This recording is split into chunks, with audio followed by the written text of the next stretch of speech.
Hello, Doug Cunnington here from Niche Site Project. This is a presentation on the perfect Amazon affiliate review. We're going to go over a template, like a pretty solid template for putting together your reviews. You could write content yourself using the template. You can give it to writers. You can adapt it for use with a review with like one product or 10 products, whatever you want to do.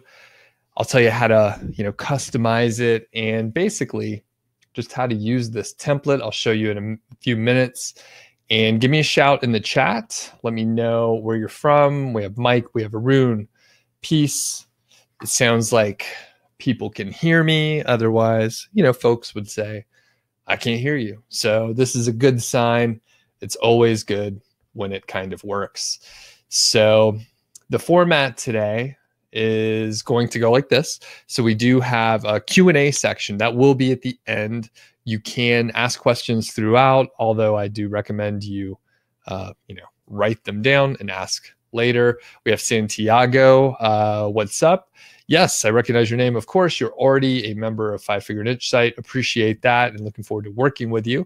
We have Mark from Michigan, Jason from Ohio, bringing in the Midwest. Great. And we have Habib from Stockholm. Awesome. Very cool. And I'm just enjoying some coffee. I have some tea for backup.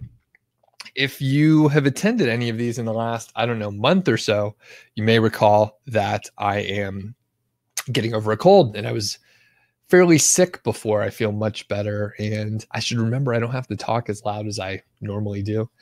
I'm right in front of the microphone, right? So I hear it sounds nice if I just kind of get close to it. We have Arun as well from Dubai, and awesome. I know Arun is also in Five Figure Niche Site. By the way, if you're in the course already, just give me a shout. It's always interesting to hear that. And, a lot of this stuff, Arun, and Santiago, this particular segment of information that you'll learn today is actually going to be in unit 4, which is content. So we do take a very step-by-step approach, laying out the foundation that you need.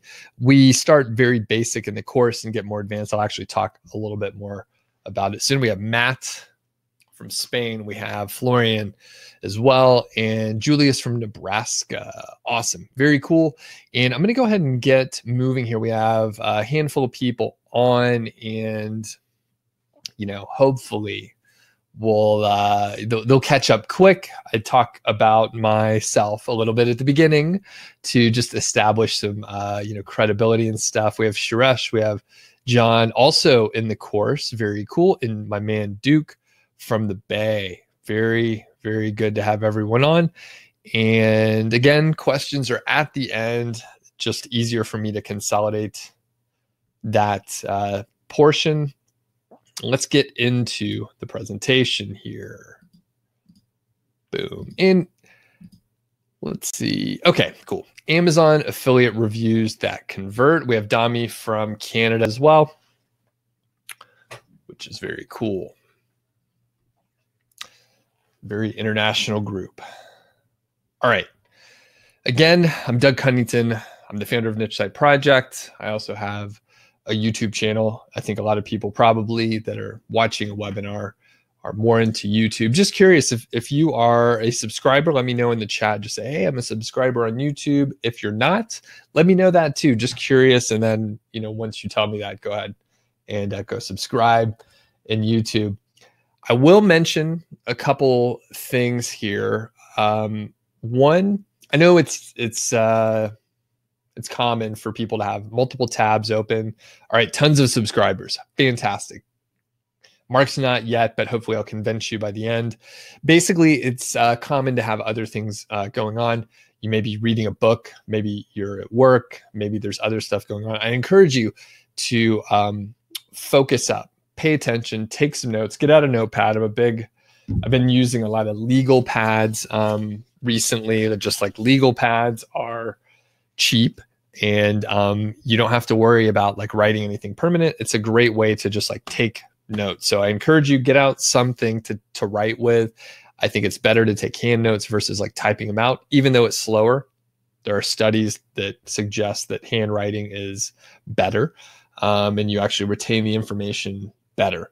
Mike is a subscriber. Dennis is too. Very, very cool. So the point is, pay attention. I am going through an intro, so if you already know who I am and stuff, now's the time to sort of tune out. But I will remind you again when we get to the meat of it to pay attention.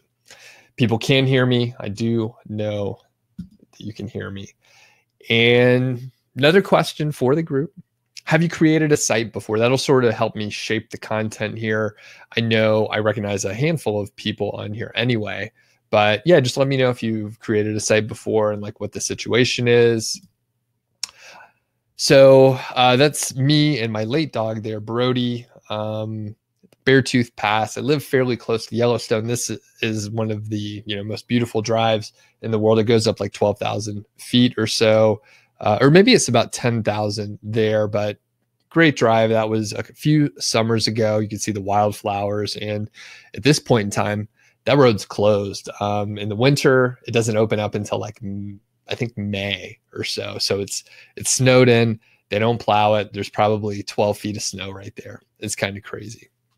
So a lot of people have created sites, and Peace wants to badly. Suresh just started, and some people have created sites, but not affiliate sites.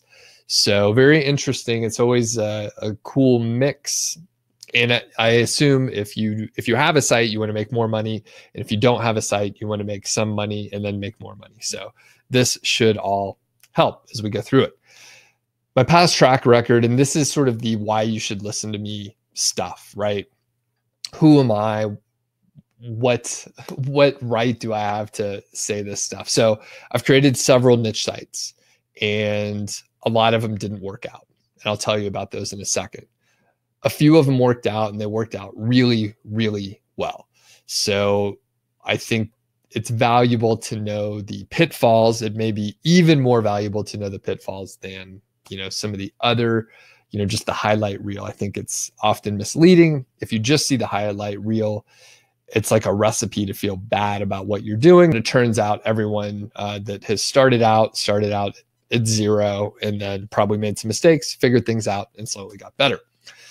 Additionally, I've coached lots of people, well over 100 people at this point, 100 different students over the years. And I do a small amount of like one-on-one coaching, and just in general, people like look at my blog, they watch YouTube videos, and, even if they're not students, I know there's some people on the call right now, they're not students, but they have started earning money, started earning more money, and sort of things clicked by following what I teach. Additionally, I've done a lot of guest blogging, and I'm a project management professional back from my corporate days. And just curious, if you do have a site, is it profitable now? What's the situation? Just getting started? And it's good, by the way, for everyone to see like where folks are at. Like, again, not a highlight reel, but like where real people are doing real things and trying to find their way with a side gig. So here are some of the places I've been featured on or mentioned, and I've done guest posts. I've been a guest on podcasts and stuff like that. About sometime last year, I was mentioned on Social Triggers, which is super cool. Big fan of Derek Halpern and the Social Triggers brand there. So here's the timeline. Like I said, I've had more mistakes and failures than I've had successes. So, and again, I think it's just relevant and real versus, having just the highlight reel. So in 2013, that is when I first discovered niche sites. That was via the Smart Passive Income podcast, and that's hosted by Pat Flynn. And I dove in head first, became obsessed with the ideas and concepts. I listened to a bunch of episodes of Smart Passive Income, and then like had multiple hop off points, started listening to Niche Pursuits, and followed Niche Pursuits, the blog as well. In 2013, I launched, the first few sites. I launched like 5 of them or so all at once. And I didn't know anything about like what I was doing at all.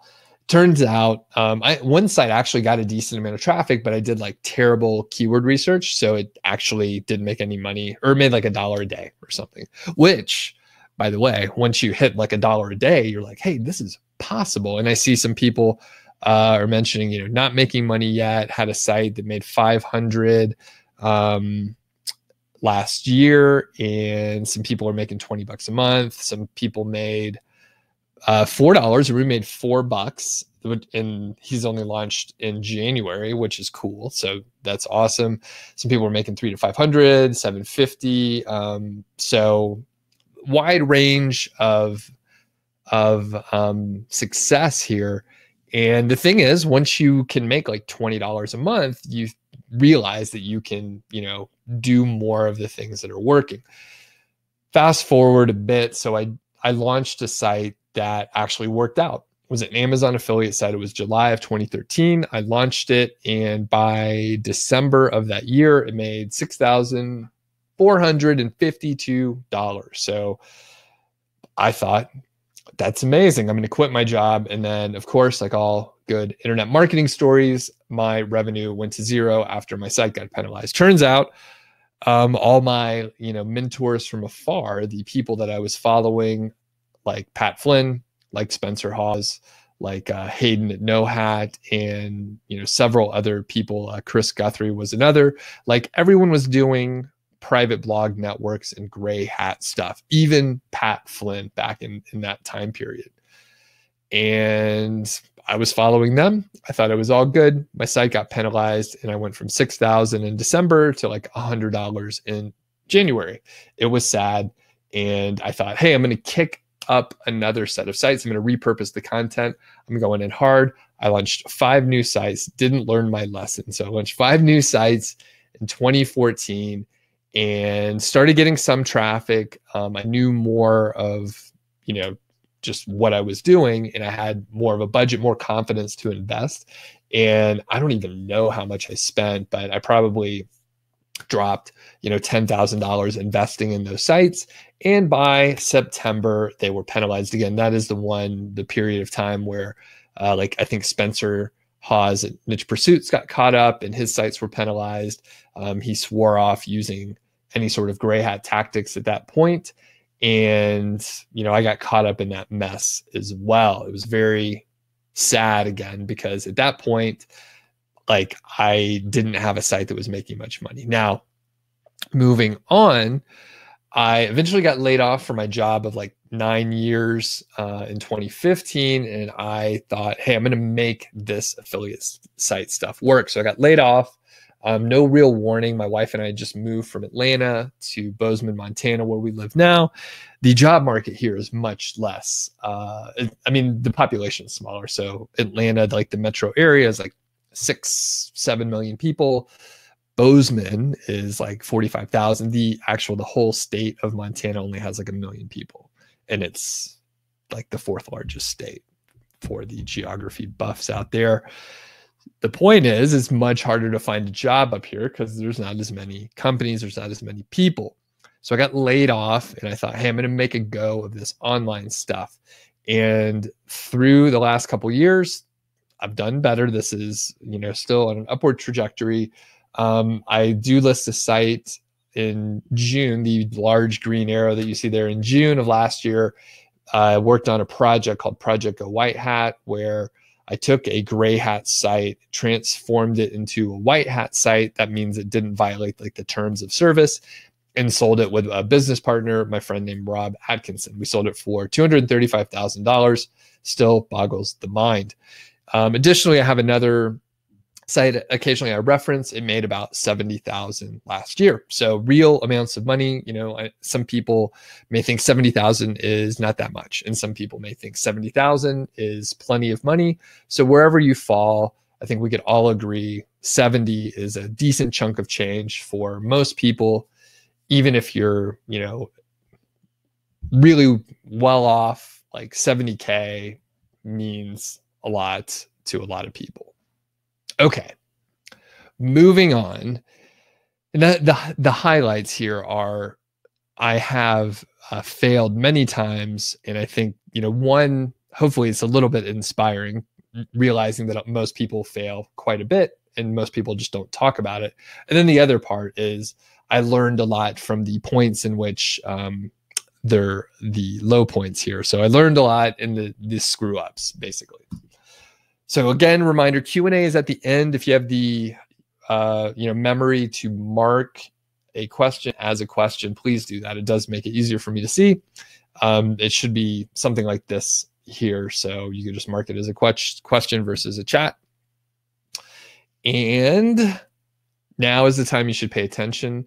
So why niche sites? I think a lot of people do have sites or you're interested in it at the very least. And I'll tell you a couple reasons why niche sites are very good. So one, you learn a whole lot of skills just in general. And it sort of gives you a well-rounded education in digital marketing. The other part is it's like easy to set up, cheap to get started in general, right? And this is a reference point if you're in the course. I know a couple people sent in this question, or if you're thinking of joining the course, or if you just want to start your site. In general, you could probably get started on your niche site by the end of the weekend, like have a site up by the end of the weekend, and it'll probably cost you under $200. You need to get hosting, probably sign up for a year. It'll end up being like, $4 to $7 per month. And then you probably want to get a premium theme. The theme doesn't matter that much, to be honest with you. And then from there, you can write some content or buy content. But if you get hosting and you get a theme, you literally can have a site up, I say by the end of the weekend, but you could do it by the end of the day. I mean, there's nothing really complicated about signing up. The longest thing that you're going to do is probably like try and pick a theme because there's so many choices, or trying to pick a hosting company. The longest part of signing up and putting in WordPress is like typing in your credit card number. As I mentioned, you do get a wide breadth of like stuff that you're going to learn. So you learn about the hosting, like I talked about. You learn about themes, responsiveness, just, I guess, setting up a website, right? You learn about SEO. A big portion of this is SEO. You learn about content. That's kind of what we're talking about today. So we're going to look at content. You'll learn, how to write better. I was a terrible writer. I have like an engineering degree and had low interest in English. I did a lot of like technical writing. But when it came to it, I didn't know how to write anything interesting. So through time, you do get better at it.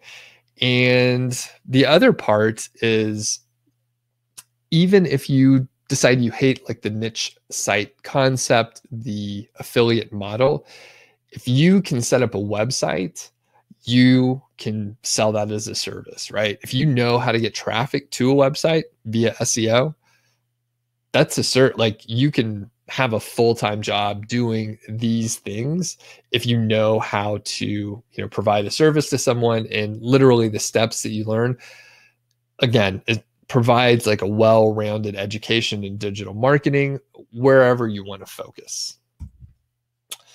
And the other cool part is if you start a site for $200, you have the opportunity, if you want, to grow it into a huge site. Remember, I sold a basically simple niche site with like 100 pages for multi-$100,000, right? It was multiple six figures, kind of crazy. And it was a simple site, and the raw amount of investment of like dollars and effort and stuff was pretty low, like overall. So you have the ability to grow if you want to, or not. You could just let a site run and just use it as a cash flow mechanism. The thing is, you do have to have a plan, and there's a lot of steps. There's a lot of resources. If you just, search the web, if you search YouTube, you'll find, dozens of people telling you multiple different ways to do things. You should probably just follow like one plan and see it through, and then you can add to it later. So the point is, you should have a plan of some point. And if you don't, you're probably going to spend a lot of time just trying to figure out what to work on. Very confusing. So again, it's very good to pay attention. We're getting started with the presentation here, the perfect Amazon review. So let's have a look at the actual like format and the template here. And we're going to zoom out. So this is what it looks like. And I should have grabbed the link so that I could just post it in here, but I'll paste it in a little bit later, like straight to the URL of this image. So this is the format, and we'll go over each section, why it's there and what to put in it. In general, just at a high level, we have the title, we have the intro paragraph, and the title and the intro paragraph, you want to hook someone in, right? You want to have sort of a catchy title, and you want to have an intro paragraph that tells the searcher, the visitor to your site, that they're in the right place. We'll talk more about that. It's good to have images sort of near the top. I prefer a half width image from a copywriting perspective. It seems to be like a better way to do it, and I'll explain that more as we get to the specific section. Next, a table. It's great to have a table. It's a good way to prepare information that is complex. And I see a mention in the chat that you lost me. So can other people hear me? If you're having any issues, usually if you just refresh your feed, it should alleviate the problem, but let me know. Sometimes the whole thing goes away. So next, after the table, you have a couple things you could do. So I mentioned one or two key features here, and basically this is one of the modular things. Again, I'll go into deeper detail, but like you can mention as many features as you want. And next, if you are looking at one model, you can mention it here. Or if you're mentioning like 10 models or something, you can mention each one of the models and then have like a mini review for each one of those. The next section here is the customer sort of impression, right? So think Amazon reviews. I'm going to tell you what you can and cannot do based on the Amazon affiliate program. And then finally, the conclusion. So again, modular, customizable. It's general in some ways. And I know that it may make it like when we're looking at it right here, because it is general, you may have questions like, what if there are 10 features that you want to cover? We'll talk about that in a second, but the reason why it's more general is it makes it more versatile. So you literally, you could use this for non-review content. Now you'd have to generalize it more, but the point is this is a good format for like content. You could technically write a blog post using this type of a format. Nothing magic about it. I looked at different formats of content, and that's how I arrived at this. The other part is I analyzed a lot of successful best-in-class type sites. I looked at the Wirecutter. I looked at Outdoor Gear Lab, Baby Gear Lab, several other very big affiliate sites. And basically, if you go and analyze and look at other stuff, you'll see a very common format. And Florian asked, shouldn't the comparison table be above the fold? It's up to you, Florian. If you prefer to have the comparison table above the fold, totally up to you. The technical thing here is, how do you know this is not above the fold? An intro paragraph could be like 2 sentences, and then the half-width image could be right there. Maybe there's not a huge image, right? We don't see a huge image noted up here. I don't like feature images. So the point is, this is modular. This is customizable, Florian. So if you think what I am suggesting isn't right, I recommend you try it out, test it for yourself. Every niche is different. I'm not saying this is the only way to do it. I'm telling you, this is the way I do it. So, okay, as we're moving on, the title. So the title or the headline, right? So basically, you don't want to do clickbait type stuff. You want it to be descriptive. A lot of times I just stick to like the keyword and that sort of stuff. So the keyword and maybe a couple filler words so it makes sense. We'll actually look at a couple of examples, but I can just tell you that like if you just put like the best, like what is the best product for a specific type of user. So it'd be like, what's the best action camera for wakeboarders? So you have some flexibility, but don't be clickbaity. It's just not a cool thing to do. So next we will look to the specific examples. And I mentioned the wire cutter, and that's where we're at here, the wire cutter and Outdoor Gear Lab. So we see best wireless workout headphones and best earbuds. You see the best, and then product type, best earbuds under $100, right? So it gives you a really good idea of how to craft titles, right? You want it to be catchy and descriptive.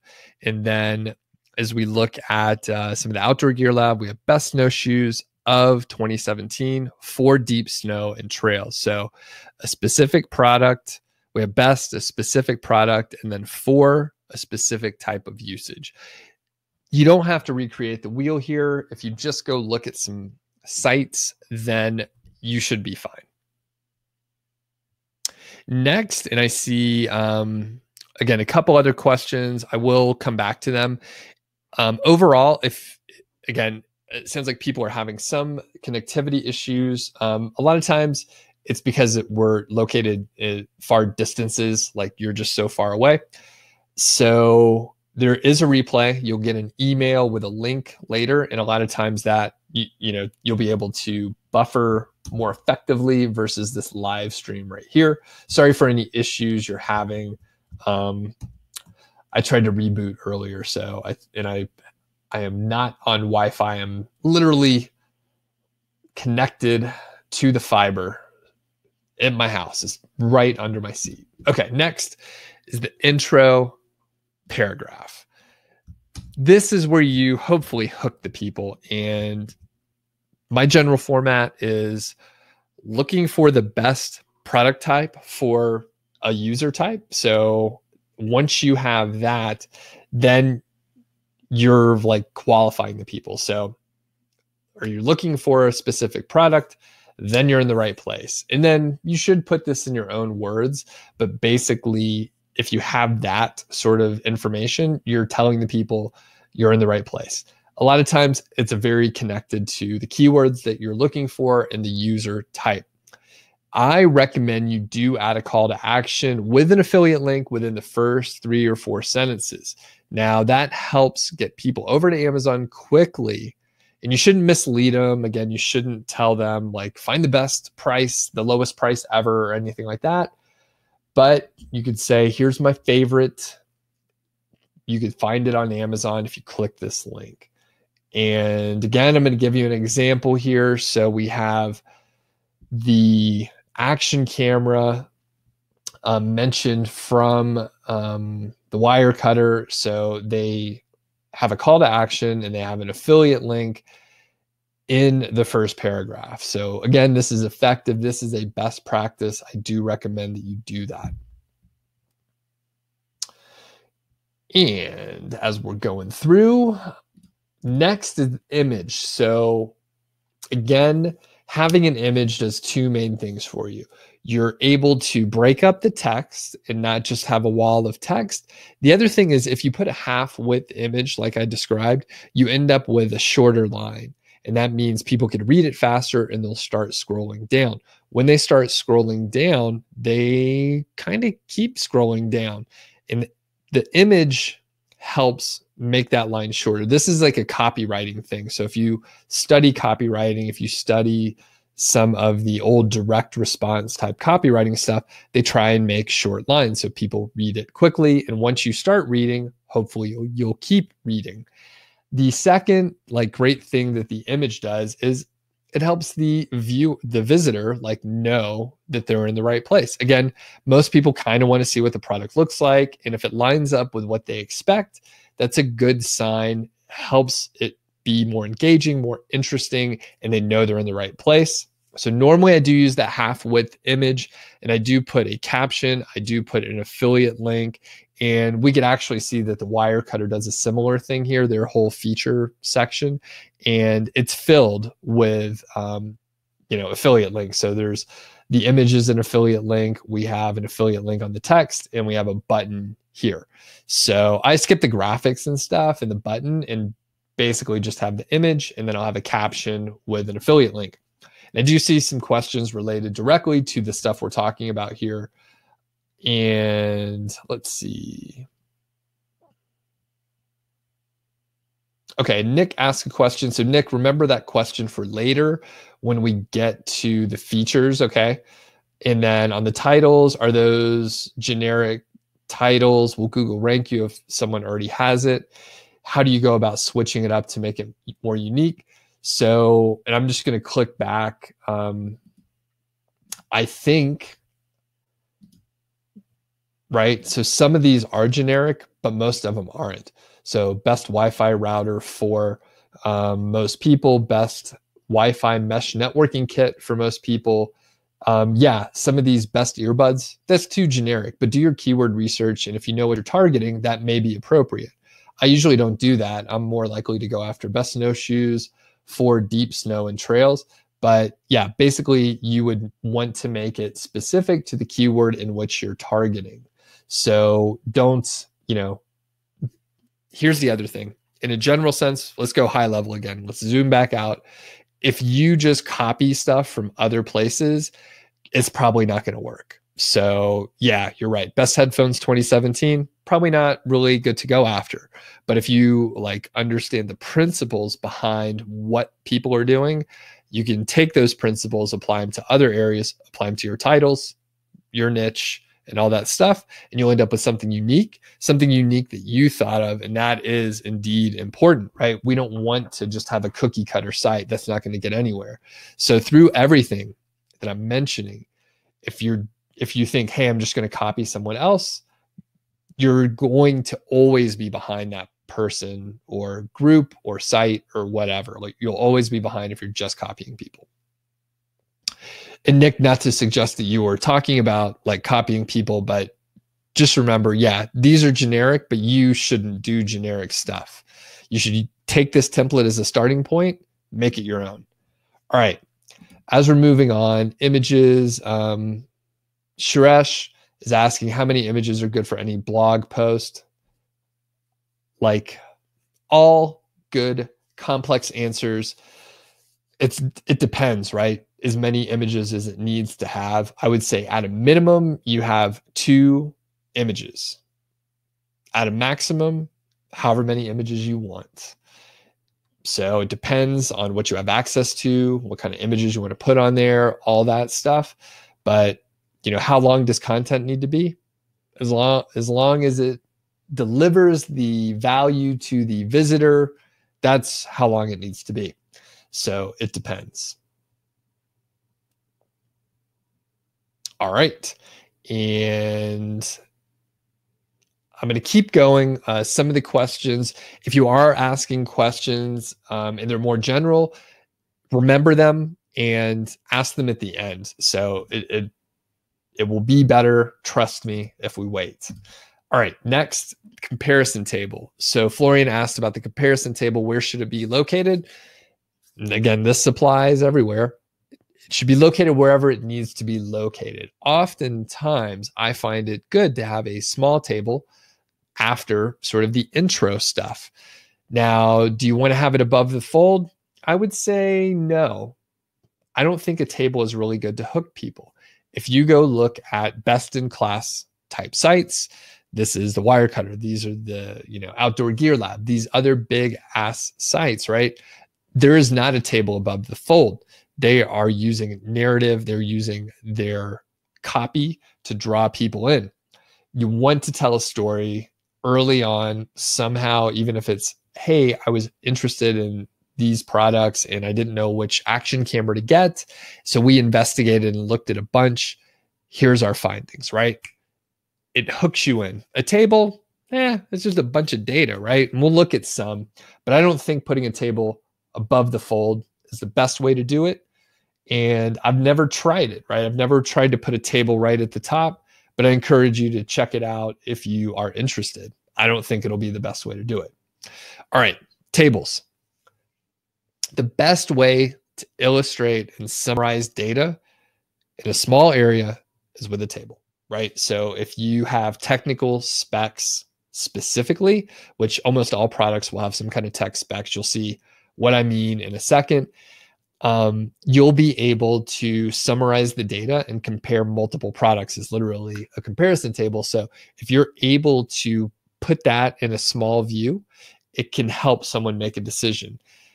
One of the values of having an Amazon affiliate site, right? People ask, why would they go to your site versus just going to Amazon? There's too many choices on Amazon. If you go to Amazon and you're looking for, an action camera and you put in, best action camera, you're going to have a huge range of products starting at like $40 up to, $500.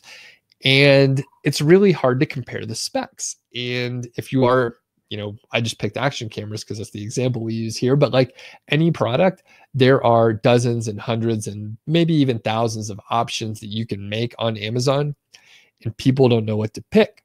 Even if they're into it, they start reading some reviews, and it's hard to even figure out if the reviews are authentic, if someone just got a bad version of it or what. The value is like curating the list, right? And if you curate the list and place those in a table, hugely valuable. From a conversion perspective, a lot of times you'll be able to get people to click over to Amazon from your table. Now, you don't want to overload the page or the table with the affiliate links. It's really easy to overdo with a table. I would say if you have one affiliate link per product, that's probably enough. I know some people will debate me and stuff like that, but if you have the right kind of visitor on the site who's interested in buying something, they will literally want to go to Amazon. If you write the copy well, they want to go to Amazon and check it out, learn more details and all that stuff. You probably will just come off pushy if you have too many affiliate links, too many buttons, too many calls to action. And I say less is more. Okay. Outdoor Gear Lab is awesome at comparison tables. And if you go look at Outdoor Gear Lab or Baby Gear Lab, they're like best in class. I only put a portion of like the table here. I think there are like 10 more rows or something, but a couple key things to note. Number one, if you don't know what to put in the table, you can look at other tables and get great ideas. So go to Outdoor Gear Lab and check it out. Actually, go to Amazon. Amazon has comparison tables. That's one of the reasons we know that it works well, because Amazon uses it. Amazon obviously has a ton of data on conversions. And if you go look at GoPro cameras, you'll see tables comparing different GoPro cameras. The point is, you can get good ideas. Even if you're looking at like hiking shoes, like we're looking at here, you can get an idea on like stuff that you could cover. Additionally, if you're running out of ideas or you're stumped, go to the manufacturer and see what they have comparing their different models together, and you'll get a good idea. From a simple perspective, you don't want to have too many, right? So if you look at some of these best-in-class sites, you basically don't want to have more than 5 items in the main table, okay? Again, one of the values of an Amazon affiliate niche site is you're curating and simplifying the number of like decisions that a person has to make. So if you put like 15 things in your table, you have the same issue again. Additionally, trying to fit that sort of data into a table is kind of hard. Okay. Features. Okay, moving on to features. This is one of the expandable, sort of customizable sections. You can, keep it minimal. I do recommend if you're just launching a site, if you're just getting content up, if you're just starting, just do like 2 or 3 features. That's the minimum that you should have. And basically you could list as many as you want.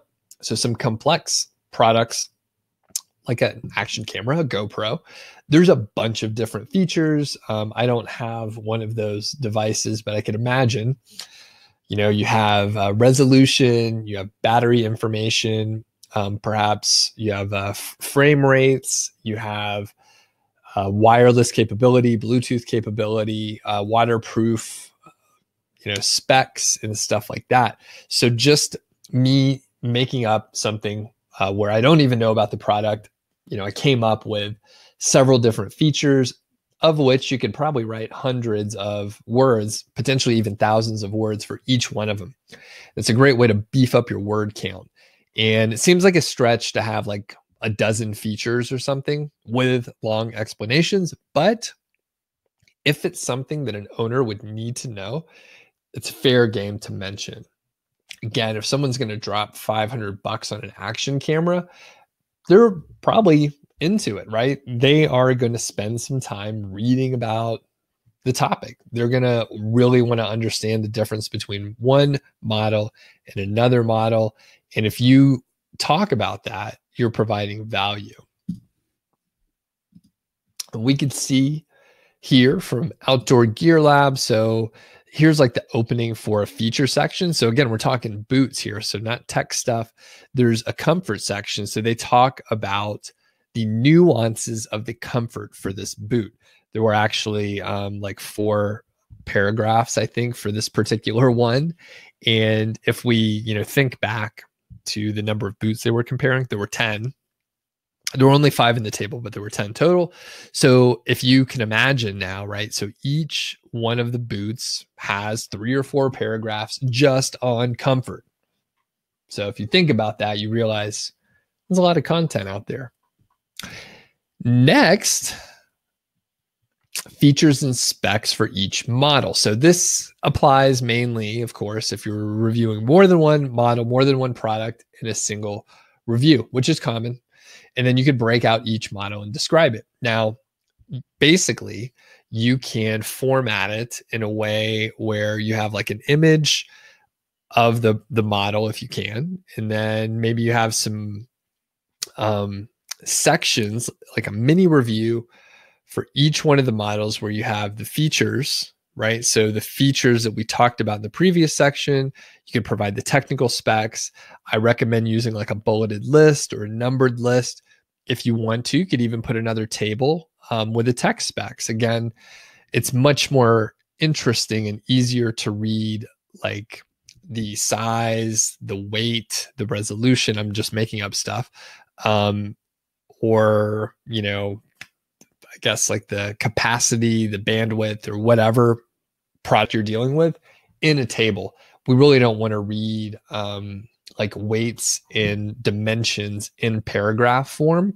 We would much rather see it in a table. Again, I refer to Amazon, so go look at like any product at Amazon and you'll see they use, bullets, they use tables for tech specs. And let's take a quick look at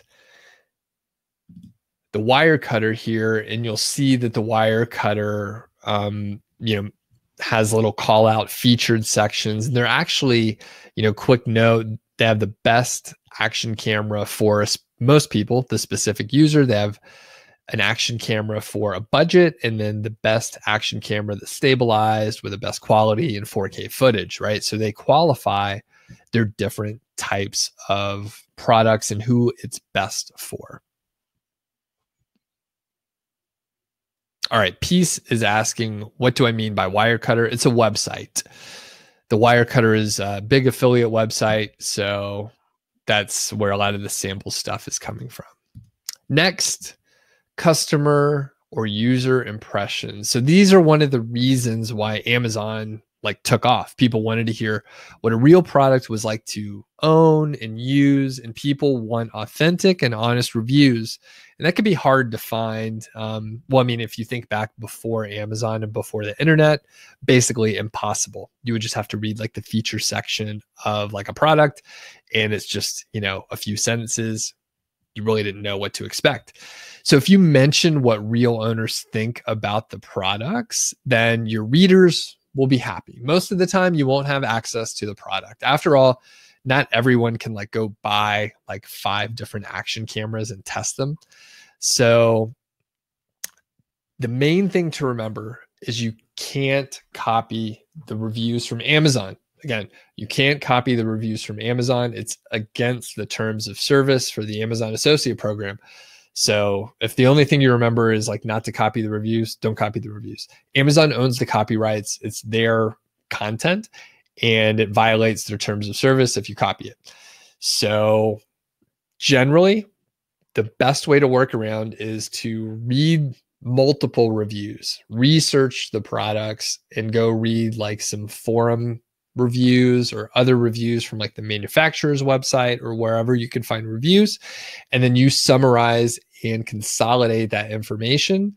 So you're not quoting from any one source. You're just like copying and curating the information, not copying, but you're curating the information and sort of summarizing it. So you end up with a unique piece of information. And generally, from a copyright perspective, as long as you are drawing from a lot of different sources, you're usually okay. If you go study like fair use law, of which I'm not an expert, but if you study fair use, typically if you can, like if you get information from a lot of different sources, that's the way to do it. Okay. And a couple questions about replay.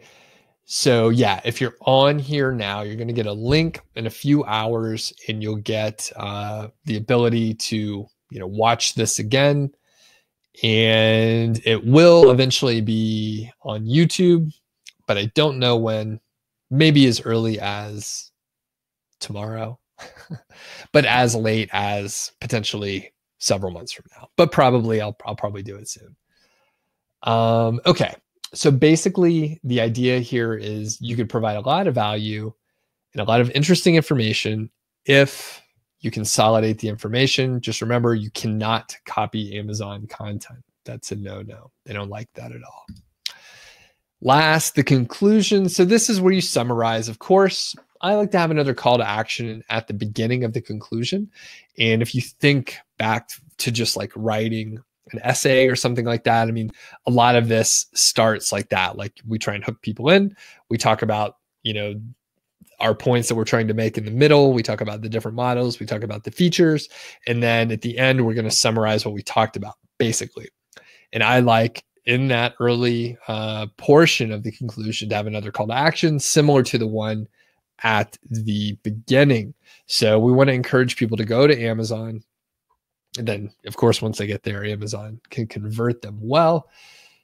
Now, if you want to, you can make this section long, or you can make it short. It's totally up to you. I usually like to have a fairly concise conclusion where I summarize basically each section of the perfect Amazon review. So I may highlight the features, may highlight the models, and give a little note about each one. Or, I mean, if you want to keep it super brief, then you really can just, put it in like the call to action format and just get a call to action at the end and then go from there. We will take a quick look at, what the Wirecutter does. So they have like a little paragraph here on wrapping up the content where they talk about, the future of the product line. Some products have new models coming out all the time, particularly in the tech arena. So new GoPros come out all the time, new action cameras come out all the time. There's competitors and stuff like that. So they talk about what could be coming in the future. And then they have a call to action, pretty similar looking to the previous calls to action. Okay. And I do see a couple people asked more questions. I will come back to those once we hit the Q&A section. And I don't think we have a lot of time to go over examples here.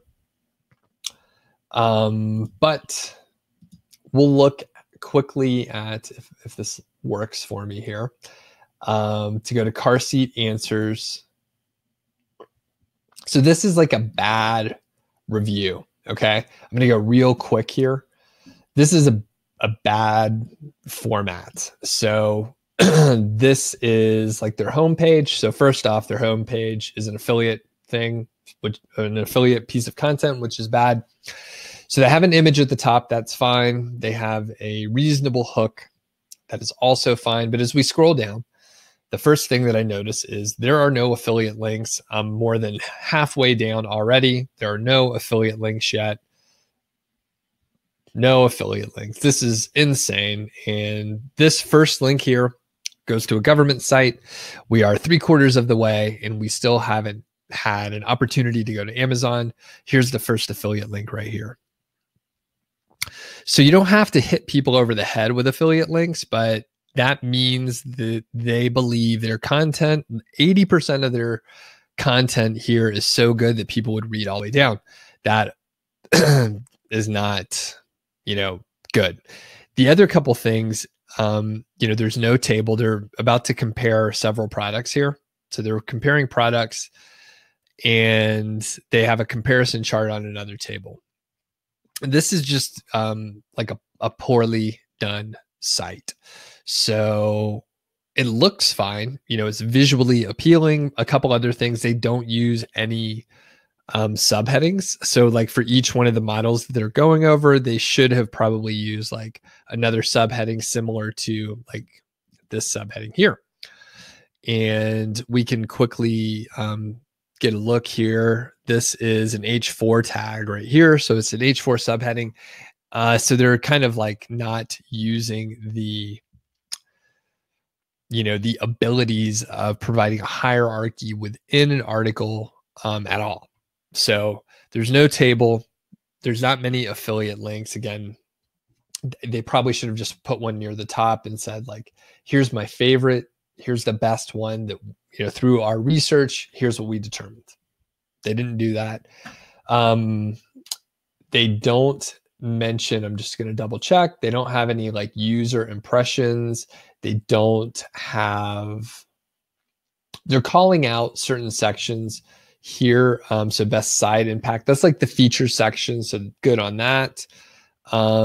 When they're talking about each one of the models, it's pretty brief to the point of like useless. So another great choice is this one. This car seat is well known for quality and safety. It's a convertible seat and it's just as great. It's priced on the high end, but I found it's one of the easiest to install and adjust. So that's basically meaningless, right? I mean, there's no real information there. They're saying it's a convertible seat. They're saying it's quality. It has quality and safety and it's relatively high priced. Just the bare amount of information that is like passable, and it's not well written either. So they missed the mark on a lot of different areas. If we go and check out a better one, this is the Wirecutter, the site that I kept talking about. And you can see if you, again, we don't have too much time. I'm going to get into a couple other things in a second. So they have a big image at the top. They have the opening, like I described, with a call to action. They're letting us know they did update it in recent times. And then as we scroll down, I'm going to get to the, I think there's a table of contents here. And this section here generally follows, right? They use different words, but this follows the perfect Amazon format in a lot of ways. Again, they use different terms and they go into more detail in certain areas. But if you go look at 2 or 3 different reviews on the Wirecutter, go look at 2 or 3 different reviews on Outdoor Gear Lab, and you look at their table of contents, you can analyze and figure out, what sections do you want to add in there? How we picked, how we tested. Those are really powerful, right? If you add those details in, those all would fit into the intro, right? So I don't explicitly list these out because I'm trying to make it simple and attainable. But if you look at what they're doing here, it fits into the format. We have care and maintenance, we have safety.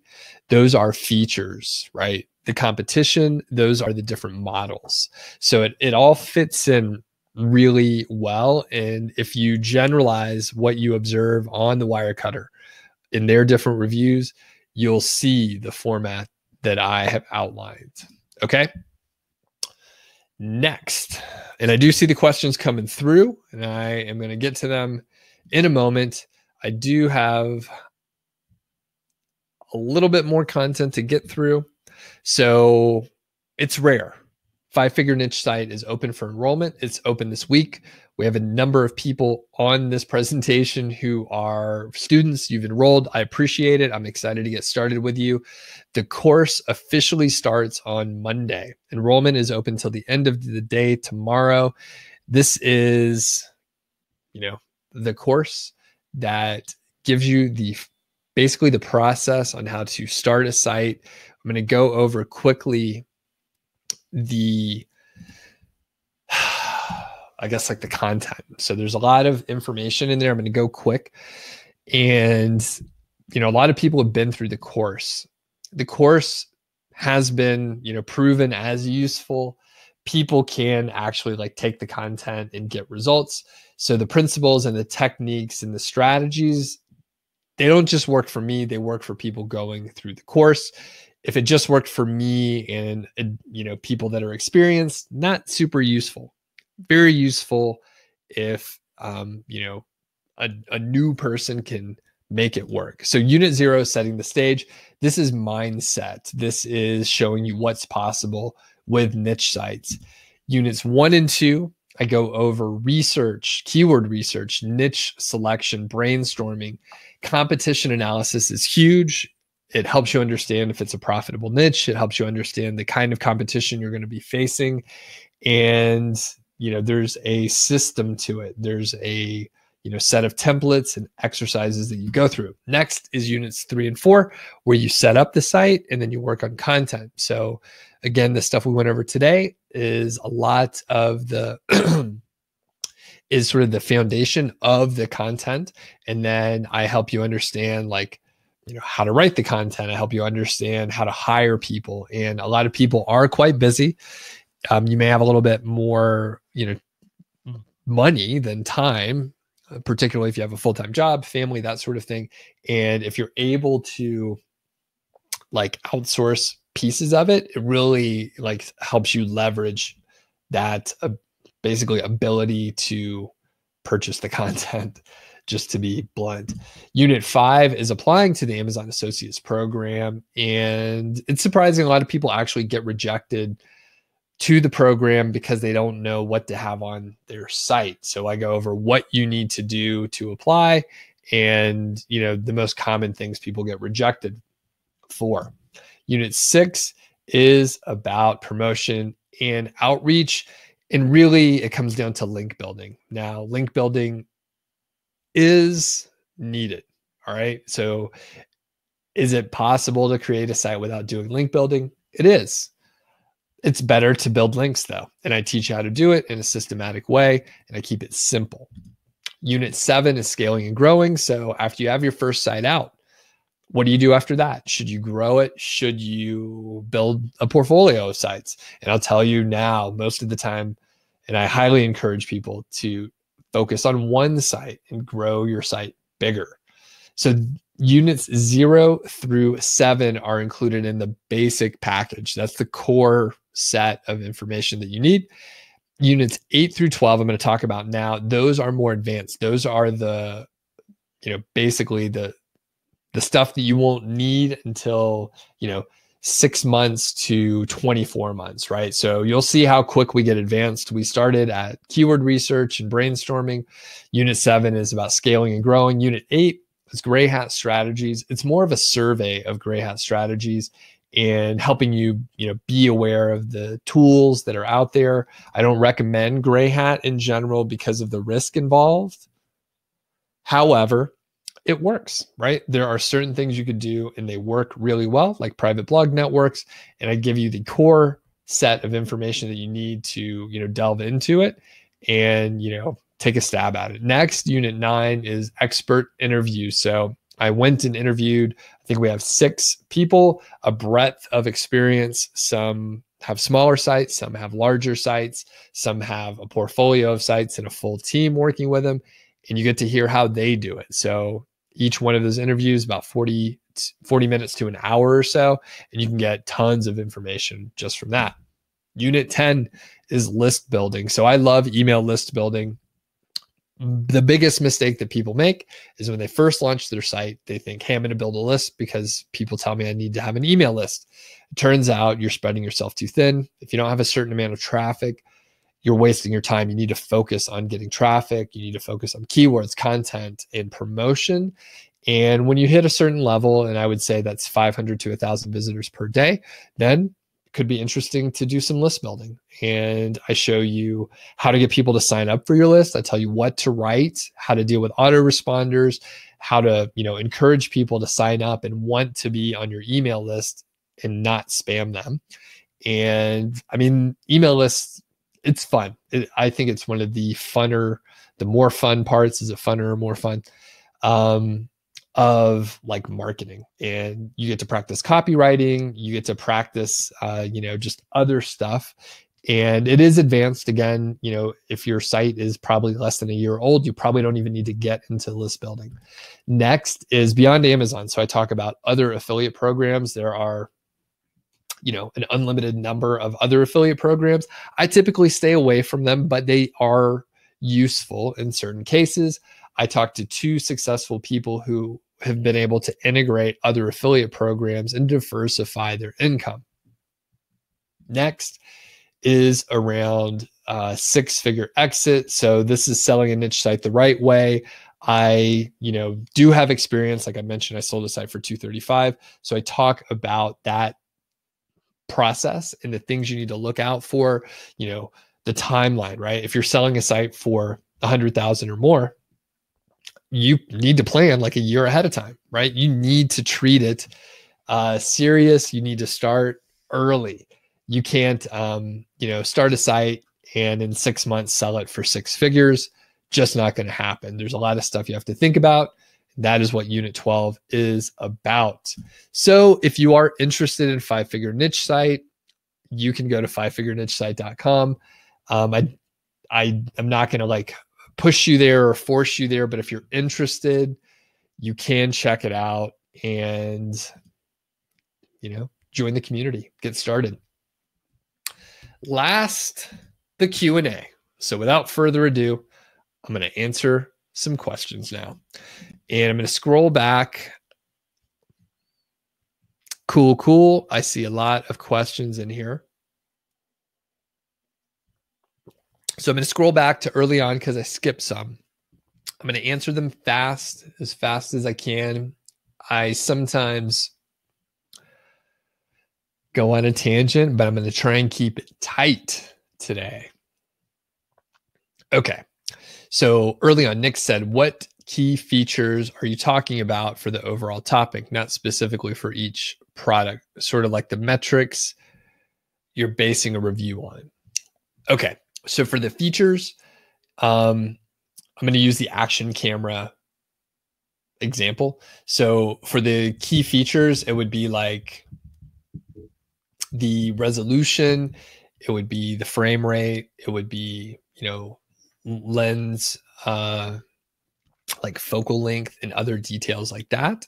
And you would talk about like the pros and cons. So if you're thinking of copywriting, if you're thinking about, the information that like GoPro tells you about, you would be looking at their features and benefits. So that is sort of, what you would base the review on. Yes. And I answered the question around the title. Suresh asks about the intro paragraph. Should it include your main keyword? Yes. How many images? As many as it needs. Someone asked Nick, do you use the keyword golden ratio? Don't try to rank for keywords with high authority, blah, blah, blah. Okay. Should you list the price? Good question, Chris. If you list the price, you need to be pulling it from the Amazon API. So you can do that either if your theme supports it or if you use a plugin that allows you to do that. Or if you're a coder and you're a developer, you can access the API if you want. I don't list the price personally. Additionally, you can use like the native ads from Amazon. Those don't tend to convert me from as well for me, but that is, something you could test. Peace asks, what do I mean when I say cookie cutter site? I mean a site where basically you're copying, information. And if you go just start looking at several different niche sites in a particular niche, particularly ones that aren't ranking super well, you'll see a general format of what I just showed you, right, for a review.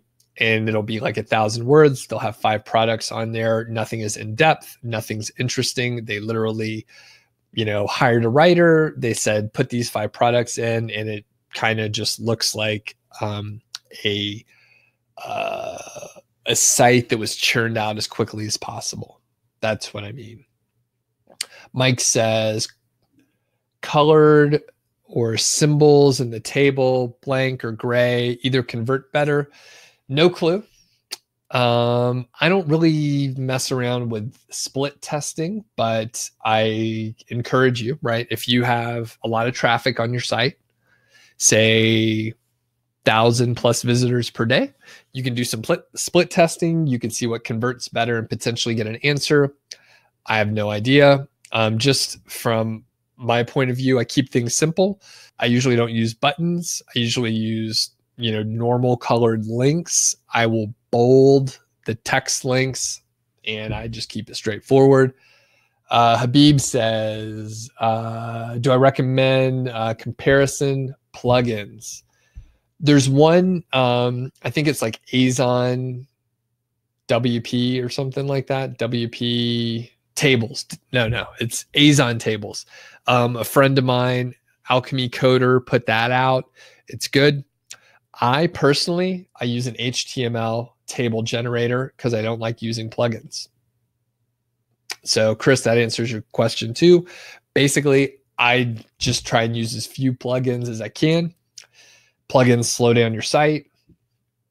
And like the more moving pieces you have, like the more difficult everything is. So if, people are like, oh, it takes so long.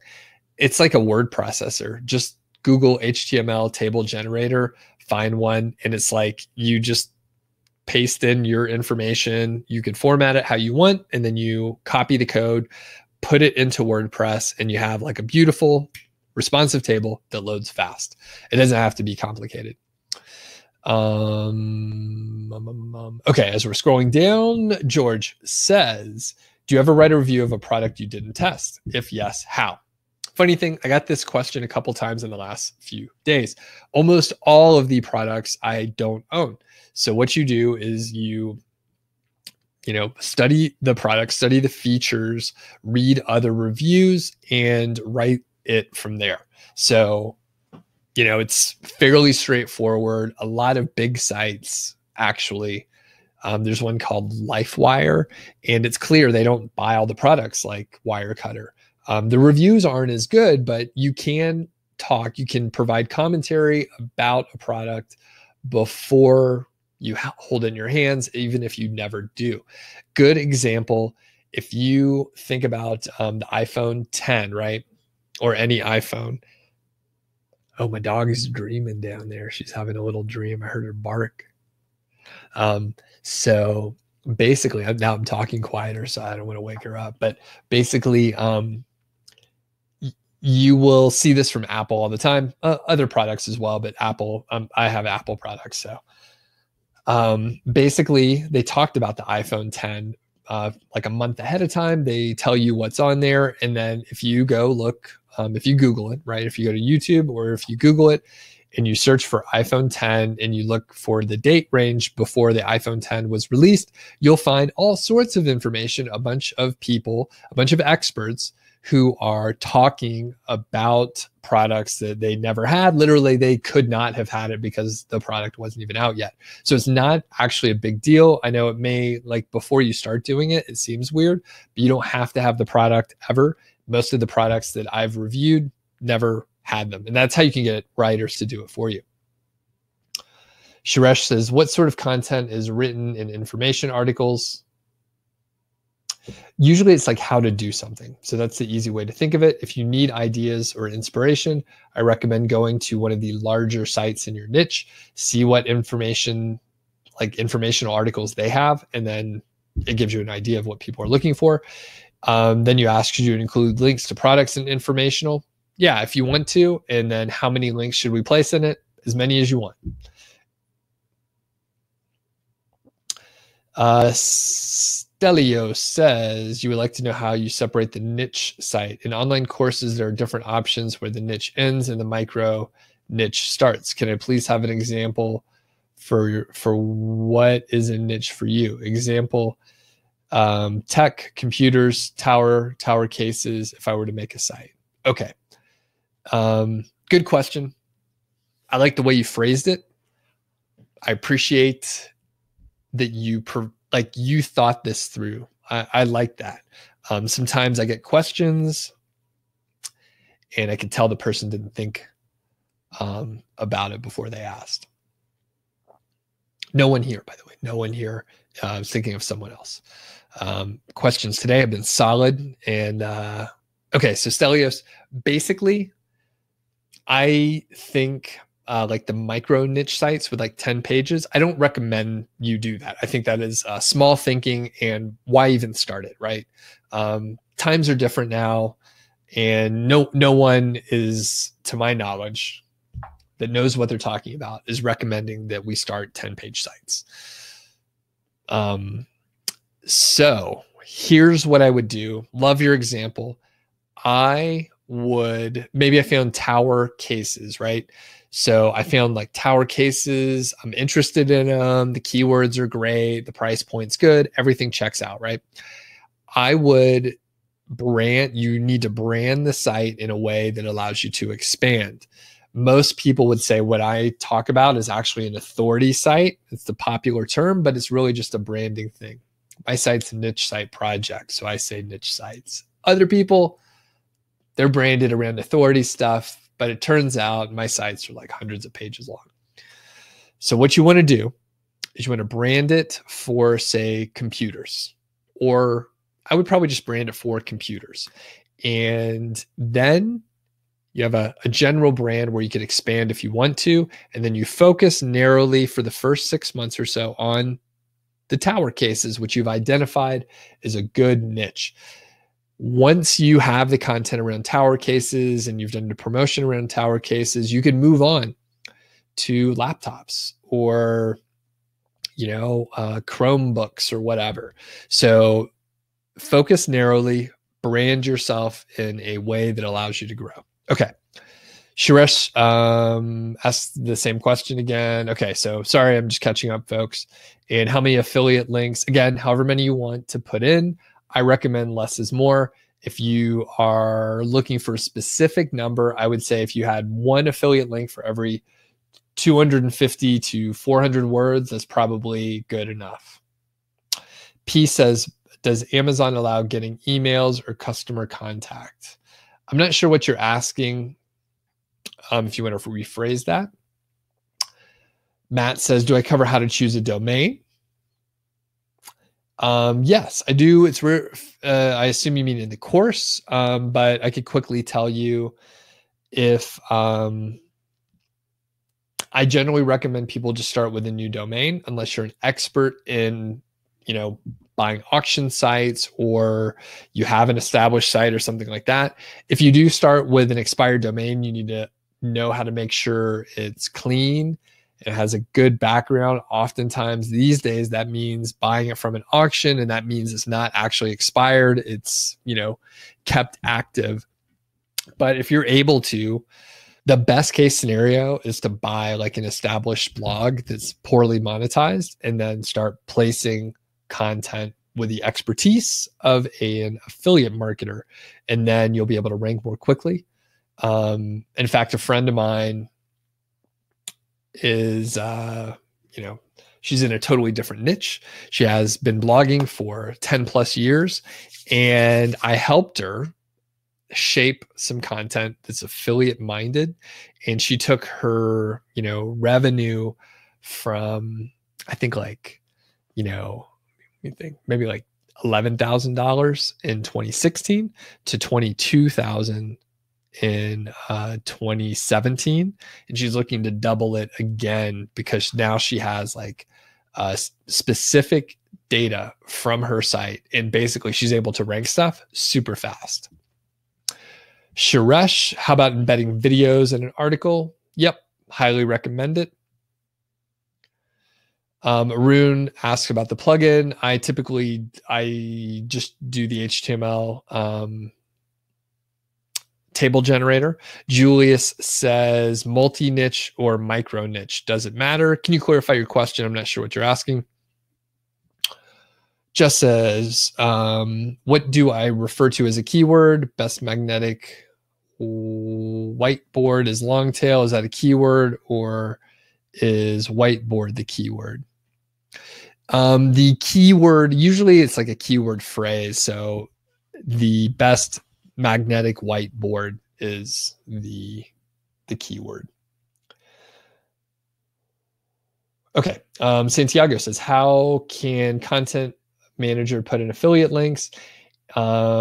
Basically, there's a format in which I can't remember it off the top of my head, but Santiago, since you are in the course, I could answer you specifically offline. A reminder for people in the course to use the support@fivefigurenichesite.com email. That is the best email to actually get fast responses. I suck at email otherwise, but I give priority to that email. But basically there's a format. It's like amazon.com/ like the ASIN / something, and then your tag. So there's a specific format. VAs can use it and they don't have to have access to your account. Julius says, thanks, Chris, for hopping on. Furman says, A's on tables is good. Awesome. Julius says, is it an issue if product subheadings don't pass Copyscape? No, I mean, like for general stuff like that, it's fine. When analyzing the level of competition for a keyword, do I consider the number of backlinks at page levels or at the domain level? Typically the page level. Shiraz, you use the keyword golden ratio to find keywords. If your keyword is buy curtains, now if I add the best ways to it, like best ways to buy curtains, will it be considered as the same keyword in rank in Google? Not really. Your keyword, I think you're just giving an example, but that keyword buy curtains is a bad one. So I would recommend you don't go for that. You'll end up with e-commerce sites and you won't be able to rank it. But if you do find the keyword golden ratio and it's not that buy like product style that you just mentioned, then it should be fine. Peace. Collecting emails is not allowed by Amazon. That's what you were told. How will you collect emails if you are selling Amazon items? So you're talking about something different. You can collect emails for Amazon affiliate sites. You're thinking of Amazon fulfilled by Amazon, FBA, stuff like that. As a seller on Amazon, you can't collect emails. That is a different model, different topic altogether. So if you have your website, do whatever you want. As long as it adheres to the terms of service, and what you're describing is FBA terms versus Amazon associate terms. Totally different situation. George says, did I test the Ultimate Azon theme too? No, I didn't. But I hear it's good. Suresh says, if the monthly search volume is 0 and the all-in title is 10, should I use them as a keyword or ignore it? I would go for it, but I tend to go for like more aggressive stuff. So I would typically go for it, and I kind of like 0 search volume. And Chris says you wrote your questions on the YouTube live. Yep. Not looking at it there. Got to do Webinar Jam. You want to put your questions over here then?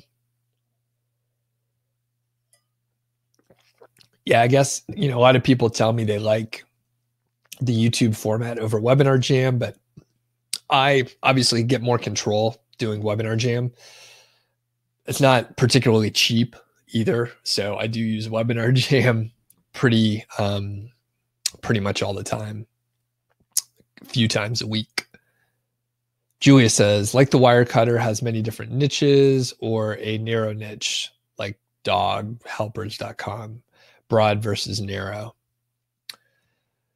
Yeah, Rune says there's no trolls in here. So Julius, thanks for clarifying your question.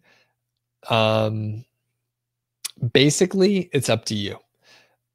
Me personally, I don't want to compete with a wire cutter. If you go look, they're owned by the New York Times, right?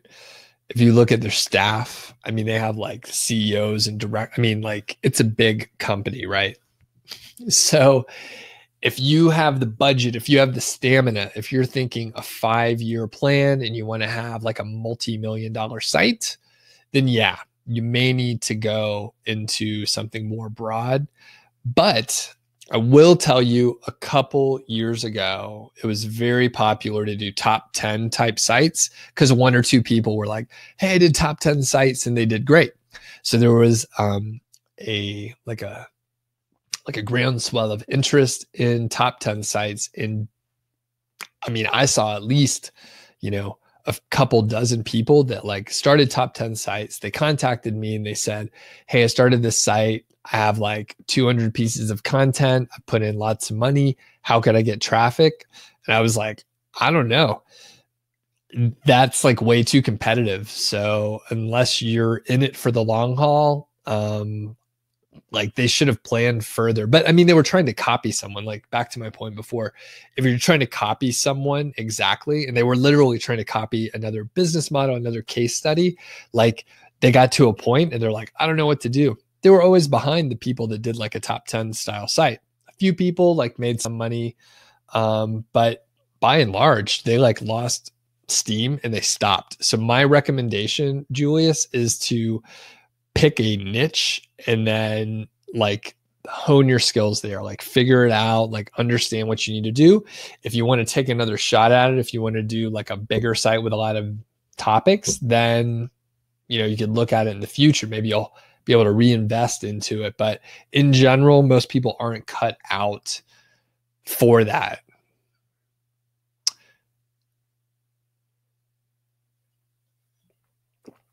Okay, Chris says, so I made a niche site and you have it broken into brands. Is that a smart idea or too wide based? You have 5 products per brand and then content on each with pros and cons. I don't know. I've never done it that way. So, my question to you, Chris, would be, who were you following? Like, what are you trying to do? That is not a model that I've tried. It's not a model that I know will work or won't work. It seems like it could be viable, but my suggestion would be, make sure, I talk about not copying people. It is useful to have like a case study in front of you where you like have a proof of concept that stuff works. That's why like I'm so confident in the 5-figure niche site course. I've gone through it. I tested it on multiple sites. I honed it by coaching individuals and then refined it even more. And, hundreds of people have been through, or at least dozens of people. So over 100 have been through it, and people are able to take the process, do it themselves, and make it work. So Chris, if you're doing something in an original way, I think that's great. I think that's one of the best ways to learn. That's a way to be on the cutting edge, like to come up with something on your own. Well, is it a smart idea? I don't know. Never tried it. So let me know what happens, Chris. Dennis says, how do you decide on if an article should be added to an affiliate post or if it should be informative in a blog post? I don't think it matters much. I think you can think about it as like what kind of visitor, like what kind of searcher is going to show up there. But, typically an affiliate post is a review of a product or products, and an informational is not that. Whether it's informational or an affiliate review should be fairly clear. It's kind of up to you though. Ken says, does the keyword golden ratio work for high searches, like 400 or 600 a month? Why or why not? So the keyword golden ratio is based on a specific formula that I created. So I literally can dictate the criteria. It has to be 250 searches or less. I made the formula aggressive because I wanted it to be simple. So you're looking for a ratio of 0.25 or less, and you're looking for 250 searches or less. Will it work if you are kind of fuzzy on the lines? Maybe, but it's not as exact. The stats that I provide, 0.25 and 250, give you really good chances of being successful. Will it work for 400 to 600? Yeah, it will. Does it always work? No, it doesn't. It can work up to, the thousands. But if you have a brand new site, if you are new, if you don't know what you're doing, and you try the ratio and you don't follow the criteria, it's probably not going to work. So the answer, Ken, 400, 600 is probably going to be okay. The thing is, there's probably about 20 caveats for the keyword golden ratio. But if I were to add in more factors, if I were to add in more details, it becomes more complicated. I spend so much time trying to tell people that it works anyway that I'm lucky if someone even tries it, right? So the fact is, it's flexible, and I try and keep it simple. Sabir says you have a question about keyword difficulty. I think keyword difficulty, even without reading your question, a lot of times it's garbage because there's too many factors involved. However, you say which range of keyword difficulty is better to work with. There's huge differences between Ahrefs and KW Finder.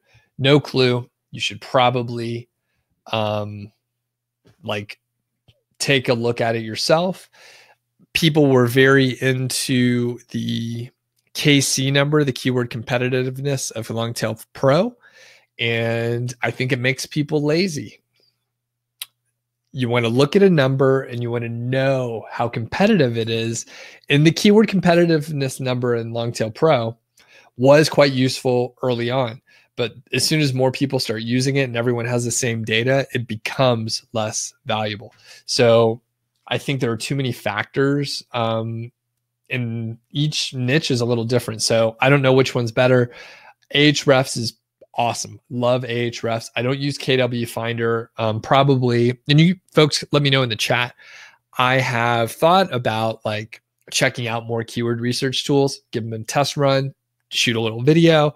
I'm typically not affiliates for stuff, but are people interested in me just using a keyword research tool, maybe doing a 45-minute tutorial and just hey, I'm using these tools. Each one gets 45 minutes. Let me know if you would be interested in seeing that. And I could just say hey, this was usable. This wasn't fun to use or whatever. Okay. Stelio says, what tools do I use on the website? SEMrush, KW Finder. I usually use Ahrefs. Awesome for the backlink crawler. The data they provide is awesome. Just in general, they're adding more and more, becoming more advanced. They crawl the web like no other. SEMrush is great for keyword research with competitors and your own site and optimizing. Both are indispensable. And then I use Keyword CAG often. A lot of people ask me what the the cheapest tools are. They want free options. Basically, Keyword CAG seems to be the most feature rich at the lowest price. So I think, KW Finder and other tools that people are mentioning are fine. Longtail Pro is fine. Ahrefs is fine. Really, most of the tools are fine. If you're looking for the cheapest option, it's probably Keyword CAG. I'm not an affiliate. I'm not part of the company or anything like that. And those are typically the tools I use. Chris Clayton says, if you were doing a niche on bows and you go to Amazon top reviews, you look at some of the bad reviews and use that for your content, pros and cons. Cool. Good idea. Mike says, if you created a site on stainless steel spoons, you get traffic, you're earning commission. When would it be a good idea to branch off into other content. Yeah, self-preference, it doesn't matter. I mean, probably if you're running across those keywords early on anyway, like you'll know that you're going to be adding that content. So from a content perspective, I would say like go ahead and go for it. Like just add it whenever you want. And Arun says you have a test post with the keyword golden ratio is ranked number 6 on a 1,000 word keyword. That's pretty cool. Mike says, do a video for Keyword Keg and become an affiliate for all that missed commission. You know, funny thing, Mike, they don't even have an affiliate program, but I think they're thinking of spawning it up. I think there's a couple people in the company, and I think they were readers of Niche Site Project, and I kind of found them through Keywords Everywhere, which is a cool plugin. But basically, yeah, I need to, probably what's going to happen, like I'm most likely going to do these reviews on the products and probably be an affiliate for, I mean, I am leaving some money on the table from an affiliate perspective. I do appreciate the fact that because I'm not an affiliate for, you know, certain companies, I can say whatever I want. Not to say if you're an affiliate, you can't give honest reviews, but oftentimes, right? I've seen these reviews, right? It's like you have to use Thrive themes because X, Y, and Z. You have to use Longtail Pro because the keyword competitiveness number, and they're getting, you know, affiliate commissions. And it's like, do they really think that? Or is that just like the best feature that they can push? Say it's critical, say it's the best thing ever. And then, you know, they're making a monthly fee because you joined up, you know? Furman says you would be interested for the reviews. You tried SERP Stat and it's cheaper than SEMrush. Okay. And then Ken says, does Amazon allow you to make a video to complement your site but have an affiliate link in the description? And have I done much of that? Currently, yes, that is allowed. You can place an affiliate link in the description of videos. A lot of like creators on YouTube don't like write that it's an affiliate link. And I think that's probably quite important to say, like, this is an affiliate link. I get a commission to put that disclaimer from the FTC. That's the Federal Trade Commission, like kind of important to make sure that's out there. But a lot of people don't do that. And to answer your question, I haven't done much of that. No. But it would be a viable way to, you know, get traffic, like potentially get traffic and that sort of thing. All right, we're winding down. It seems like the questions have slowed down. Again, 5-Figure Niche Site is open for enrollment. It doesn't open that often. So it's only open until the end of day tomorrow. So the end of the day Friday, my local time, Mountain Time here in the US. And basically, I do that for my own convenience. I have a lot of interaction with the students, and there are, you know, weekly, what do you call them? Inner circle sessions for the advanced group. And, you know, if I had ongoing enrollment, then it would kind of be a problem because I wouldn't be able to do these, you know, 8 inner circle sessions. The Furman UK says, yep. I mean, you said, is that a stainless steel mug? Yeah, my parents gave us a couple mugs, and I also have this like cheap one from Walmart. It's a stainless steel, just like water bottle. They have like such expensive ones out there, but like, you know, Walmart has cheaper versions. So this water bottle here, I just put like hot water in it earlier, and yeah, it's pretty nice. It won't break, and it's pretty fun. All right. Any other questions out there? Thing is, it kept the water too hot. It's almost too warm, but I'll get by. Ooh, it is hot.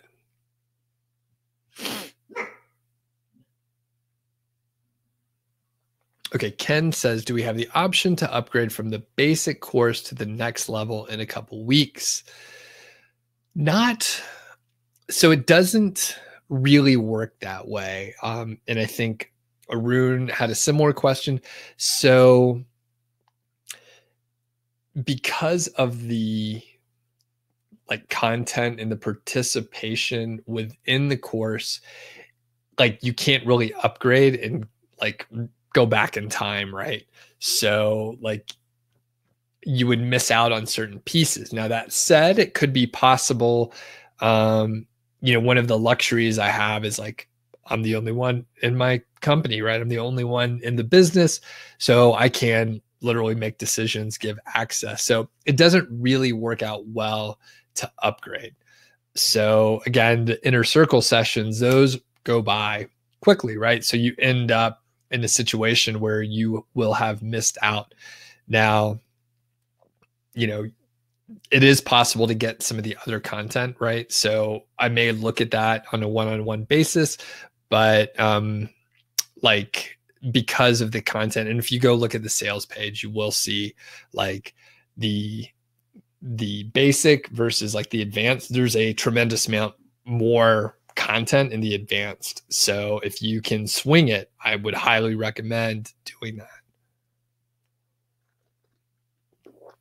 And then if not, let me know. I may be able to work it out. Again, it doesn't make sense in a lot of ways, but there are other things. So if you surrender the fact that, you don't have access to the inner circle sessions, and then you upgrade in a few weeks, probably okay. You probably end up like losing the ability to get a refund also, just because of the additional manual work that I'll end up doing. Okay. Outsourcing content. Jay says, do I recommend any of the services to outsource, or do I rely on Upwork? So I rely on Upwork. However, I'm affiliates for two. I'm not going to like blast you with affiliate links in here. If you want to find my affiliate links, you can. But there are two services. One's called Content Refined. One is out of Human Proof Designs. I'm friends with both of the founders. They're, good guys. I know them personally. And, if you look for a post on my site about like scaling content, I believe if you go to Niche Site Project, scroll down to the bottom, there should be a search bar. You can search for like scaling content. You should see a couple of links over to those services. They do a great job, 2 different price points. And I would suggest you trial, each one of them. They work a little different. And again, different pricing, but you may find you like working with one company over the other. You may like the quality better, whatever. Mike says, how much social media do I recommend to focus on when creating your first site? 0 to a tiny bit. So basically, I advise people to set up social profiles and then leave it at that. If you happen to be, a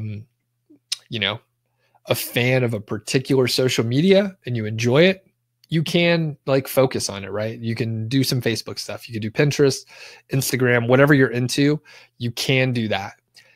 You're probably not going to get much traffic and it's probably not going to convert as much. Is it possible, right? Are there case studies of people telling you, hey, I got so much Facebook traffic, or hey, I got so much Pinterest traffic?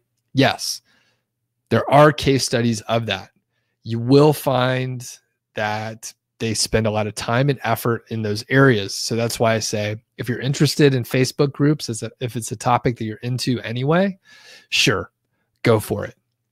The traffic coming from social media usually isn't as targeted. It's not going to convert as well. Think about Pinterest. I'm not a Pinterest person or social media in general. But when you look at Pinterest and you think of like people are scrolling through, they're looking for ideas, they pin stuff. Maybe your site gets a lot of traffic, but usually people are not looking to go shopping. So it's kind of a waste of time, in my opinion. Ken says, what's the deadline to sign up? The deadline to sign up is end of day tomorrow. So you have about 36 hours from now, 36 hours and 20 minutes. Okay. Celio says, let's say we start a website today and you start putting 1,000 words of unique, high quality articles with on-page SEO without any backlinking, how long do I think it'll take for you to start having its first visitors? If you use the keyword golden ratio, it could be within a month or so. And if you are doing very good keyword research, you know, in a year, you could have, you know, maybe a couple hundred visitors a day. I would say 1,000 word article is not very much. And I would recommend that instead of doing a daily 1,000 words, that, you know, maybe you publish 1,000 words a day, and then you aim to iterate, and you aim to make long form content. So instead of publishing 10 new articles over 10 days, I would say publish, you know, 1,000 words a day and add more content. So you're publishing like 10,000 words of content. So if you're talking about, publishing that much, you know, you end up in a year, right? That's a lot of content, and it's long form. You would end up with a lot of long form content, which has a much better chance of ranking. However, Stelios, build some backlinks. You know, it's not like, if you can get past the hatred of building links, you're going to be better off, right? Let's say everything's equal. Let's say there's someone out there publishing the same type of content, same quality as you. They're doing on page, but they're getting 1 link per month. At the end of a year, they're going to do better than you. They're going to have more links than you, and they only spent, you know, time getting 1 link per month, but that is 12 more links than you. And that wins. Okay. Arun says, you've always been struggling with backlinks. Do I suggest disavowing low quality ones? I think it's probably, you know, I don't do this, but I think it's probably a good idea to, you know, once a month, once a quarter, to audit your links. You know, take a look and see if you are getting some form of negative SEO. Are people curating your content? And then all of a sudden you end up with like bad backlinks through nothing you did. So it's probably good to audit, you know, once a quarter. And, you know, the weird thing is sometimes those low quality backlinks like help your ranking. So you don't know which links to get rid of. However, if you're monitoring in general, it's good to get rid of the bad ones and make sure you keep an eye on it. Peace. Appreciate you hopping on. All right. Any other questions? We're going strong here. Very good questions today. Just a reminder, the deadline for 5-figure niche site, end of day tomorrow. Again, that's about 36 hours from now. So you have a little time, and you should get an email. You will get 2 emails tomorrow about the course. You'll get links. There's additional information if you have questions about it and stuff. So, and by the way, a lot of people do ask, like, how much additional money do I need aside from like just the course? Like, how much like tools and apps do I need to get? So it's like under $200 to $300. So even if you're getting like premium tools for like a month or two, which you really only need to like pay for keyword research for like a month or two, you typically can get like enough keywords for about a year if you just do keyword research for like a few weeks. You don't need to keep doing keyword research over and over and over again. Some people like to do keyword research and they get addicted to doing keyword research. And instead of doing real work, they do more keyword research. Does that happen to anyone? I did that when I started out. You're just like, oh, I'm going to find some more keywords. But really, you should just be focusing on links and adding more content, working on improving content that you already have that's already doing well, you know, optimizing. Stelio says, do I spend time on Google's relevance when writing articles or building backlinks, or you just make it more natural? I'm not really sure what you're asking. In general, I'm just doing things in a natural way. I'm not sure what Google's relevance means.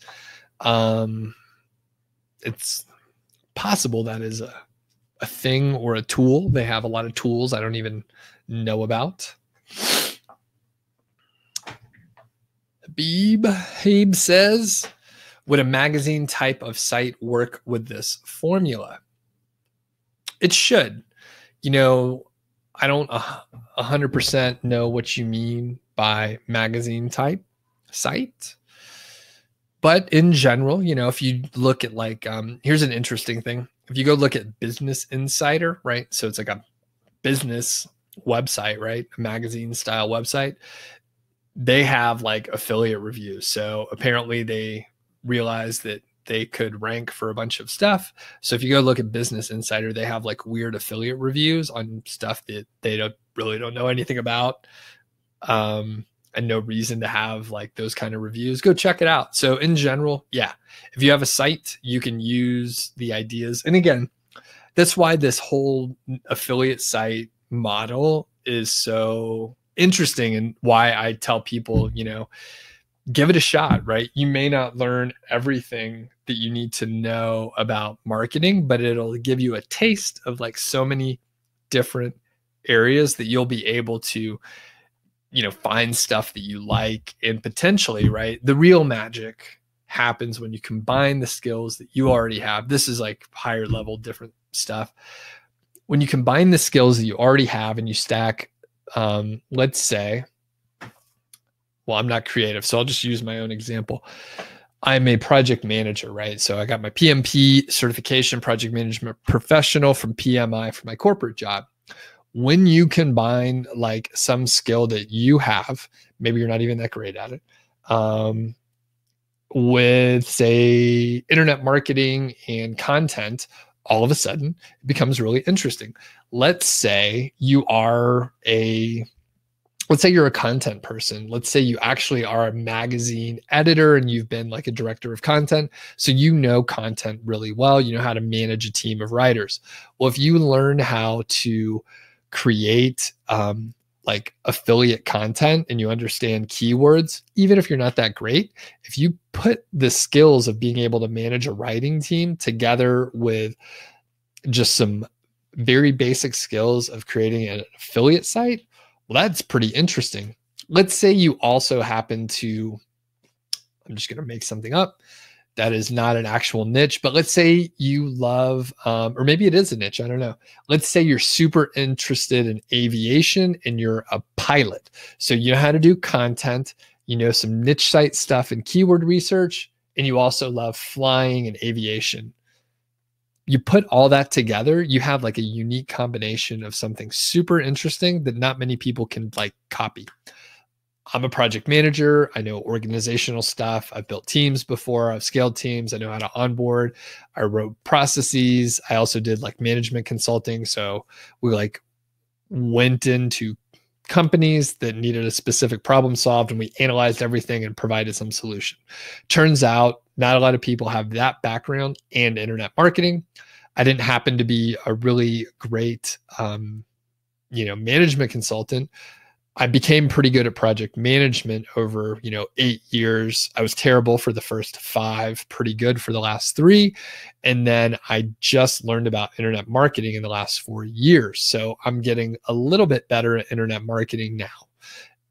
When you put all this stuff together, the consulting, the project management, and the internet marketing, that's pretty interesting. Not a lot of people have done that before. So look at your own skills. And then to bring this back home to you, you can look at your own skills. You can learn things about internet marketing. Maybe your niche site does okay and you make $50 a month, but you learned how to pair SEO with your specific skill.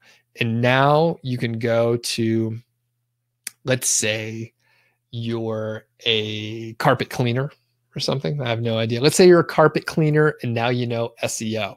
Well, now you can take that SEO skill and work with carpet cleaners across the country and do local SEO for carpet cleaners. You can talk the language, you know, the issues that carpet cleaners deal with, and you understand how to talk to that group of people, and you happen to be a great SEO. That's a whole business right there. And it could be anything. It could be plumbing, right? There's plumbers everywhere. There's carpet cleaners or moving companies or whatever. So I'll get off my high horse here. Any other questions? I had a decent amount of coffee earlier.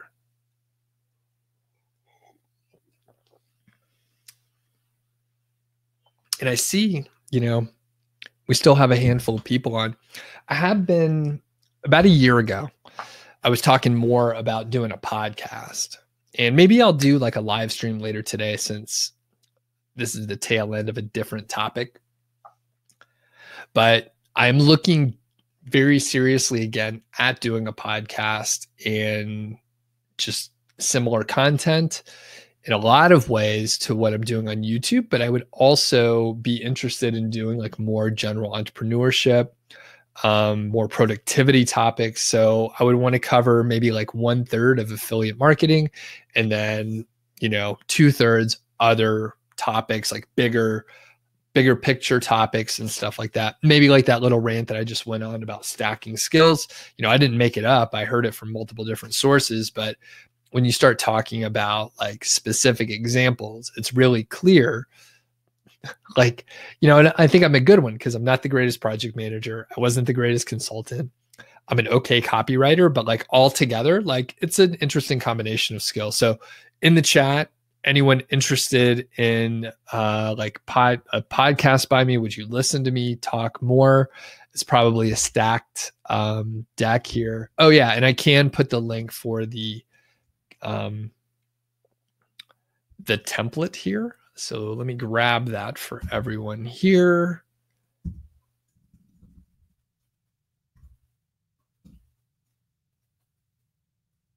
And take just a moment and I'll paste it in here. Okay, podcast would be cool.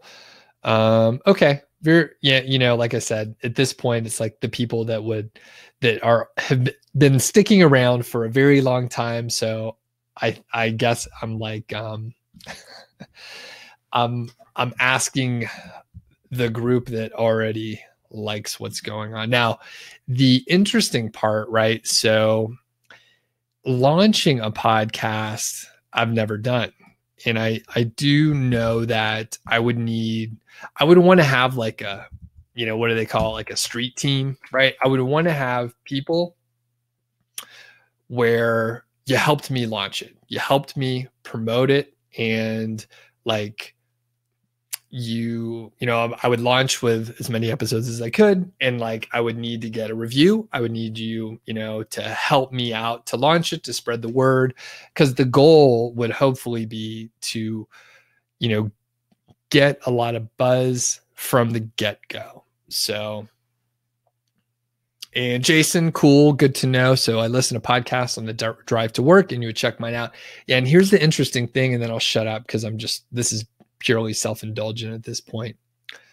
I'll probably do another live stream and just talk about it anyway, because I'm thinking about it deep, and talk about the notes that I have here as well. So I have like a 1-pager where I just talked about what I thought my ideas were around a podcast. So the interesting thing is some people only read blogs and they don't listen to podcasts for whatever reason. Other people only listen to podcasts and they don't pay attention to anything else. Some people do YouTube only. And I used to listen to a lot more podcasts when I actually like commuted more. And that's the thing. Most people commute. Most people do listen to podcasts, or at least a lot of the people that I'm exposed to. However, I was talking to my mastermind group earlier this morning, and it turned out that, you know, one guy listened to a lot of podcasts. Another guy like never got into him. He is more of a blog person. He occasionally watches interviews that are shared on like Facebook, but he's not a podcast person. He just hasn't really ever gotten into it.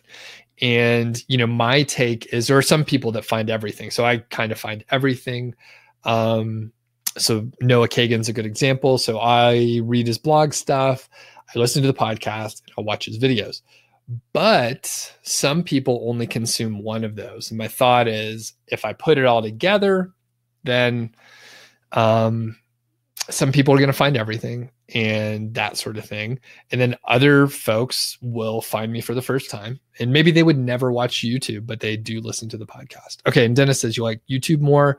You'll do more hopeful posts there regularly, even if I do a podcast. And the idea would be that exactly, Dennis, where it is, I'm not going to lift the gas and I'm going to keep going hard on YouTube. Things are going well there. And a lot of it would be a repurposing of content. So I would do a topic, do the production, the pre-production or whatever to do a YouTube video, and then record part of it to put in the podcast. So part of it would be redundant. Part of it would be sort of new, right? If there is the visual of YouTube, that can be helpful. And I've seen, other creators do this. So, okay. And Stelio says the tutorials on YouTube are good, so keep uploading more. Thanks, appreciate that. And okay, any last questions? I'll wait like 30 seconds and then get out of here. And thanks for the feedback, really appreciate it. It's good to bounce ideas off people. And the thing would be to make sure I don't overdo it, right? I don't want to create too much overhead, too much work where I can't, keep up. Okay. Thanks everyone. Appreciate it. And if you have any questions or anything about the 5-figure niche site course, there is actually a little chat information or a chat box like on the 5-figure niche site page. I'm often not live on there, but if you just ask your question, I get the email on it and I answer it pretty quickly. And Mike says, can I do more content on procrastination, organization, and time management? Yes. In fact, I actually put out a pilot course on that topic of productivity in December. So I did a decent amount of content on it. Highly interested. I read a lot of books and try and practice a lot of productivity things. So yeah, I'm really interested in those topics. So, and Mike, you said you enjoyed the Tim Ferriss productivity tip. Cool. Yeah, that was sort of an inspiring, early on in the Tim Ferriss podcast. So if you haven't seen it, folks, you can check it out. It's on YouTube.